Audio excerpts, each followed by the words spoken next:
আদর্শবাদী আন্দোলনকে যখন কাগজ শক্তি, প্রতিপক্ষ শক্তি যুক্তি দিয়ে, নৈতিকতা দিয়ে, আদর্শকে মোকাবেলা করতে ব্যর্থ হয়, তখন মিথ্যাচার আর অপপ্রচারের অন্ধকারের পথ ধরা বেছে নেয়।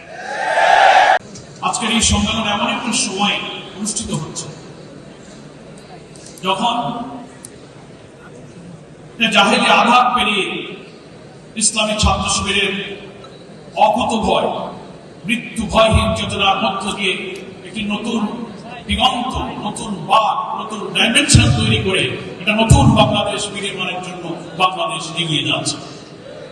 সম্মানিত ভাইরা আমার, জুলাইয়ের গণ অভ্যুত্থানে যে বিপ্লবে, যে সংগ্রামে বাংলাদেশের রাজনীতি পরিবর্তন হলো, আর আমরা এই জাতি একটি মানবিক বাংলাদেশ দেখার অপেক্ষায় আছি। এই সংগ্রামে ইসলামী ছাত্র শিবির ছিল দুঃসাহসী, নির্ভীক, বিজয়ী বীর। অনেক আত্মত্যাগ, অনেক শাহাদাত, রক্তের বিনিময়ে আজকে আমরা এখানে এসে পৌঁছেছি।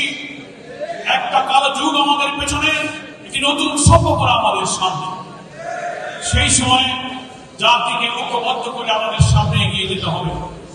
ঠিক সেই সময় আমরা আবার একটি চক্র, একটি ষড়যন্ত্র দেখতে পাচ্ছি। আমাদের এই আগ্রযাত্রাকে রুখে দেওয়ার জন্য ইসলামী ছাত্র শিবির তথা আধিপত্যবাদ বিরোধী ইসলামী জনতার এই সংগ্রামকে ঠেকাবার জন্য সন্ত্রাস দিয়ে যখন তারা পারেনি, তখন তারা মিথ্যাচার, অপপ্রচার, নানান প্রযুক্তি দিয়ে জাতিকে বিভ্রান্ত করে আমাদেরকে আবার সেই পেছনে ঠেলে দিতে চায়।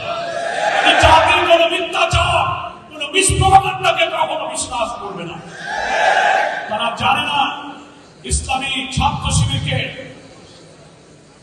কখনো সন্ত্রাস দিয়ে কখনো স্তব্ধ করা যায় না। রাজনীতির ইতিহাসে এটা একটা মহাসত্য। আদর্শবাদী আন্দোলনকে যখন কাগজ শক্তি, প্রতিপক্ষ শক্তি যুক্তি দিয়ে, নৈতিকতা দিয়ে, আদর্শকে মোকাবেলা করতে ব্যর্থ হয়, তখন মিথ্যাচার আর অপপ্রচারের অন্ধকারের পথ ধরা বেছে নেয়। তারা ইসলামী ছাত্র শিবিরকে স্বাধীনতা বিরোধী বলেছে, রক্তটা বলেছে, গুপ্ত বলেছে, কিন্তু প্রমাণ করেছে রাজনৈতিক পরিবর্তনের পর সত্য উদ্ভাসিত হয়েছে। 4টি পাবলিক বিশ্ববিদ্যালয় এবং জনগণ তাদেরকে প্রত্যাখ্যান করে প্রমাণ করেছে তোমাদের সব মিথ্যাচার হচ্ছে, মিথ্যা, অসত্য।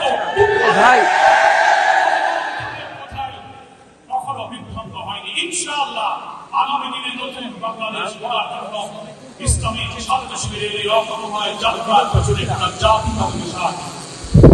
ইসলামী ছাত্র শিবির সেই শক্তি, সেই প্রাণ, যে সত্তা তারা দুনিয়াকে আখিরাতের বিনিময়ে বিক্রি করে দিয়েছে। কোরআনের ওই যে অসাধারণ আবেগময়ী কথা সূরা নিসার 94 নম্বর আয়াতে উল্লেখ করেছেন শিবির, তার প্রতি নির্ভর করে আল্লাহ তাআলা বলেছেন, আউযু বিল্লাহি মিনাশ শাইতানির রাজীম, বিসমিল্লাহির রহমানির রহিম, ফালিয়ুকাতিল ফি সাবিলিল্লাহি আল্লাযীনা ইয়াশরুনা আল হায়াতাদ দুনিয়া বিল আখিরাহ।